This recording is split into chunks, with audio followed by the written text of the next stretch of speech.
ಪೂರ್ಣಮದ ಪೂರ್ಣಮಿದಂ ಪೂರ್ಣತಃ ಪೂರ್ಣಮುಚ್ಯತೆ ಪೂರ್ಣಸ್ಯ ಪೂರ್ಣಮಾದಾಯ ಪೂರ್ಣಮೇವಾವಶಿಷ್ಯತೆ. ನನ್ನ ಆರಾಧ್ಯ ದೈವರಾದ ಪ್ರಾತಸ್ಮನ್ಯ ನಡೆದಾಡ ದೇವರಾದ ಪೂಜ್ಯ ಶ್ರೀ ಸಿದ್ದೇಶ್ವರ ಸ್ವಾಮೀಜಿ ಅವರನ್ನು ನನ್ನ ಹೃದಯ ಕಮಲದಲ್ಲಿ ಅವರ ಚರಣವನ್ನು ಸ್ಮರಿಸಿಕೊಂಡು ನನ್ನ ಎಲ್ಲ ಆಧ್ಯಾತ್ಮಿಕ ಬಂಧುಗಳಿಗೆ ಅನಂತ ಕೋಟಿ ಪ್ರಣಾಮಗಳನ್ನು ಸಲ್ಲಿಸುತ್ತಾ, ಇವತ್ತಿನ ದಿನ ನಾನು ಕಲಿತ ರಾಮಾಯಣದಿಂದ 11 ಜೀವನದ ಪಾಠಗಳನ್ನು ನೋಡೋಣ.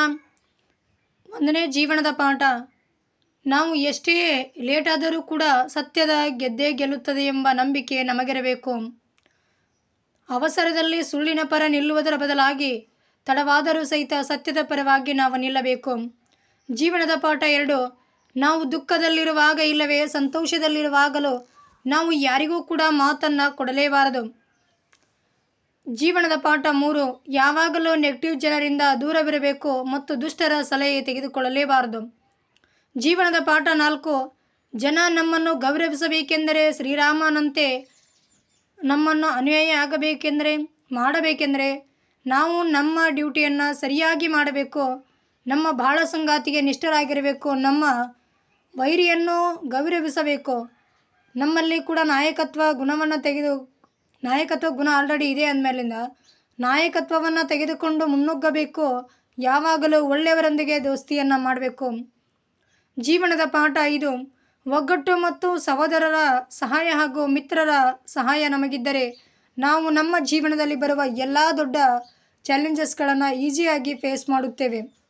ಜೀವನದ ಪಾಠ 6, ನಾವು ಎಷ್ಟೇ ಬಲಶಾಲಿ ಆಗಿದ್ದರೂ ಕೂಡ ಹನುಮಂತನ ಅಂತೆ ಹಂಬಲ್ ಆಗಿರಬೇಕು ಮತ್ತು ಸಿಂಪಲ್ ಆಗಿರಬೇಕು. ಜೀವನದ ಪಾಠ 7, ಸೇಡಿಗಾಗಿ ನಿಲ್ಲೋದಕ್ಕಿಂತ ಕ್ಷಮೆ ದೊಡ್ಡದಾಗಿದೆ ಎಂಬ ಎಚ್ಚರಿಕೆ ನಮಗಿರಬೇಕು. ಜೀವನದ ಪಾಠ 8, ಹೊಳೆಯುವುದೆಲ್ಲ ಬಂಗಾರವಲ್ಲ, ಕಣ್ಣಿಗೆ ಕಾಣಿಸಿದ್ದೆಲ್ಲ ನಿಜವಲ್ಲ. ಜೀವನದ ಪಾಠ 9, ನೀವು ಎಷ್ಟೇ ಪರಮಜ್ಞಾನಿ ಆಗಿದ್ದರೂ ಸಹ ನಿಮ್ಮಲ್ಲಿ ಕಾಮ, ಈಗೋ, ಅರೋಗನ್ಸ್ ಹೆಚ್ಚಾದರೆ ನೀವು ಸಹ ಪರಸ್ತ್ರೀಯರ ಮೇಲಿನ ಕೆಟ್ಟ ಕಣ್ಣಿಟ್ಟರೆ ರಾವಣನಂತೆ ನಿಮ್ಮ ದುರಂತ ಸಾವು ನಿಶ್ಚಿತ.